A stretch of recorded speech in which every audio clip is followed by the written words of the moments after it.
I'm Leandra from PaperArtsy. This video is to explain to you all the changes to our Fresco chalk acrylic paints for 2016.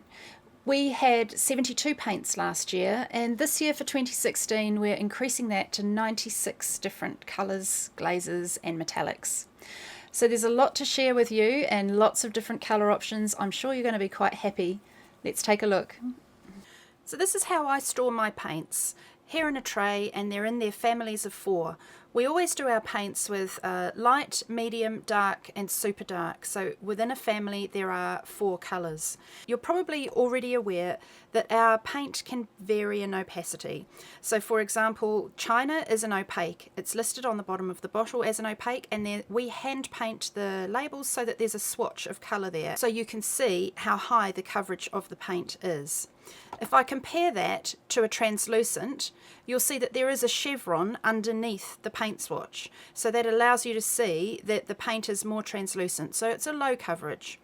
The brighter colours tend to be low coverage, and the more pastel shades tend to be a high coverage. But each colour can vary, and we note that on our paint chart. So we always send out paint charts to the retailers who buy our product, and on the paint chart it has a swatch of the colour and a little number next to it which denotes whether it's opaque, semi-opaque or translucent. And you do need to bear that in mind, because if you're wanting to cover a piece of wood and you just want one coat of paint, then you're going to opt for something that's got high coverage. But if you're colouring in a stamped image and you've got black lines and you want to colour in, then you're going to prefer to go for the low coverage paints and the translucent, because with those you can add colour and it's not going to obliterate the black stamped lines. So let's take a look more closely at the colour families. You can see that I've got a little bundle of random colours over here, and these are new for 2016. Some of them are limited edition paints and some of them are new colours. And then we've adjusted our paint families. So we've played around with the greens, we've added a new set of pinky purples, and there's a few little changes in and around the families. For example, we've discontinued vintage lace, blood orange, green olives, holly and Spanish mulberry. So let's take a look at the ones that are still here. Now first I'm going to start with, it's always easier to see them when they're on a painted swatch, with our new colours. So the ones that are reintroduced are amethyst, banana, Baltic Blue. We needed our navy back because we discontinued Peacock and Baltic Blue last year, but we decided we needed a navy back. Bougainvillea, which is a favourite lots of you really love. It's nice and translucent and beautifully bright. Captain Peacock, this is a fantastic colour. It's very similar to Beach Hut, except you can see the difference in translucency. So Captain Peacock is opaque and Beach Hut is translucent, so very handy to have both options of that. We've also brought back Caribbean Sea, which is a lovely light colour. Cherry Red, a bit pinker than London Bus. This is a new one, Coral. It's going to be beautiful. Coral is such an on-trend colour, and it looks fantastic with blues. Really nice contrast. And I like this because it's not too orange and it's not too salmon pink. So I think we've got the formulation of that one spot on. Dolly Mix, Dusty Teal, one of Joe Firth Young's earlier colours. Granny Smith, the lovely apple green. Hint of Mint. Now Limelight has found its way into this group of random colours. We're not discontinuing it, but it's no longer in its family of 4. And Southern Skies. That's a lovely bright blue. We've also got Teresa Green, Turquoise. So those are the 16 limited edition colours which are now available as singles. All of those fantastic colours. So let's move on to our families. So families of 4, we've got the first family of 4 is Zesty Zing, Chartreuse, which is a limited edition colour brought back to fit in with this family, Zucchini, a new colour, and Hay Pesto. So that's the family where we've lost green olives out of it and we've rejigged it. Into the normal sorts of greens. So those are yellowy greens. These ones are just more standard green. So you've got cheesecake, obviously a yellow base, guacamole, very, very popular and very useful colour, tinned peas, and then Hyde Park is the darkest in that family. Onto the grey greens, honeydew, sage, toad hall, and this is where holly has been deleted, and instead we've replaced it with wintergreen. And wintergreen is just a really nice, it's not as dark as holly, and it fits in better with this family. Nice colour. So into the bright blues. These ones were introduced last year. Blue glass, china, smurf, and blue oyster, so they're all still the same. And into our turquoise blues, we've got mermaid, Bora Bora, Beach Hut, and South Pacific. So remember, Beach Hut is the very translucent. Into our grey blues, we've got Antarctic, Lake Wanaka, Space Cadet, and Inky Pool. Inky Pool's very dark on this sample, but it's actually, it perhaps looks a bit better on that sample there where you can see through it. It's quite translucent, but it's a lovely rich blue. I use that a lot for colour mixing. Into the purples. Last year we brought you wisteria, lavender, purple rain, and blueberry. Those are all still the same, in the same family. And then in the more, these have been around for a lot longer, moonlight, lilac, pansy, and eggplant. But here's the new family.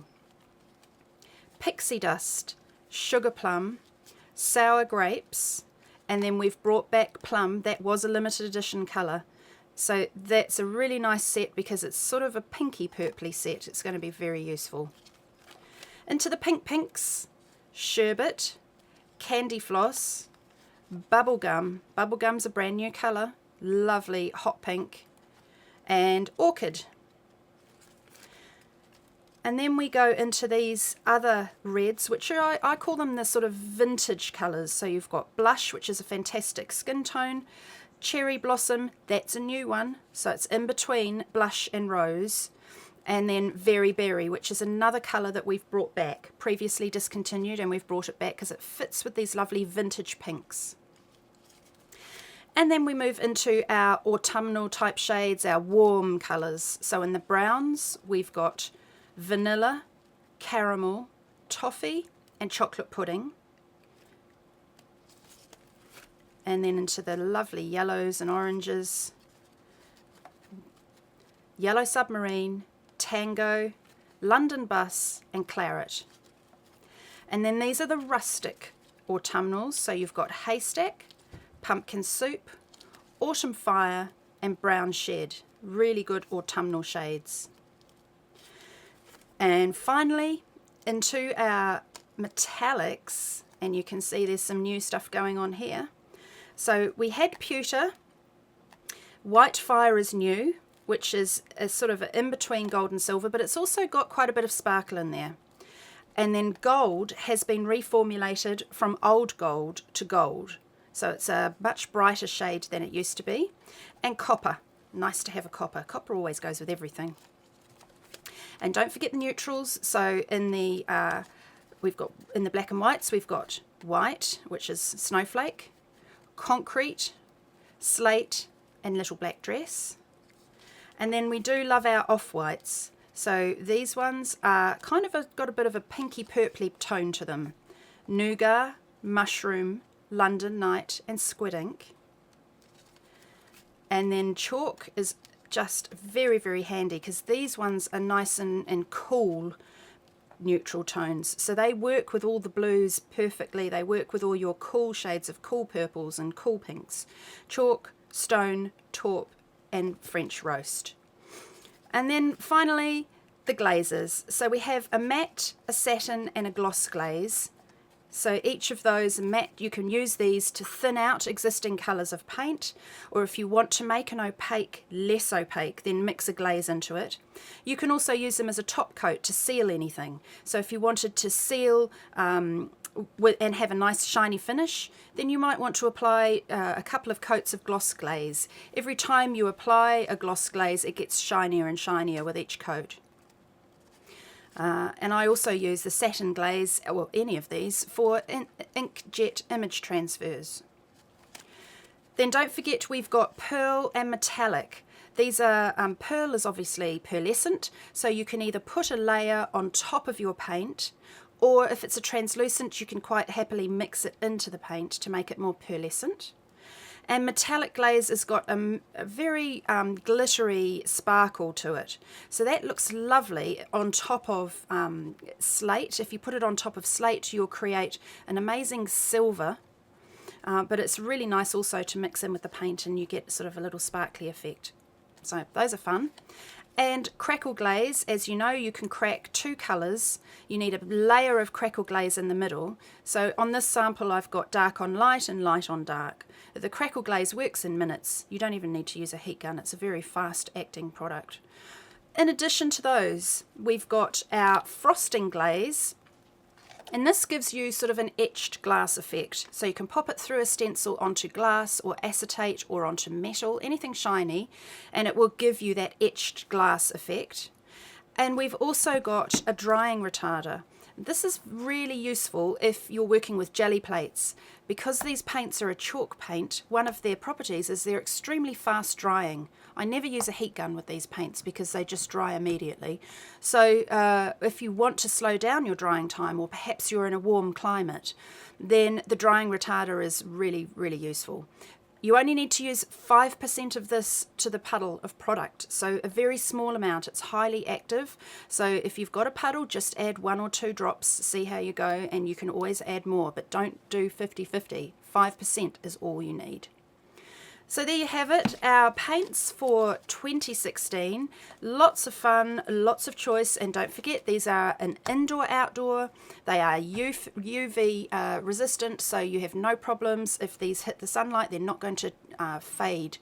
And of course, like all acrylic paints, they're permanent once they're dry on any surface, and these paints work on all kinds of surfaces. We've yet to find something we can't use them on.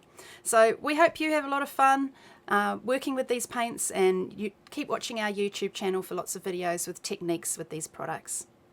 If you'd like to find out about more of our 2016 new product releases, click on the playlist and you'll be able to see lots of other videos with other new products from us here at PaperArtsy.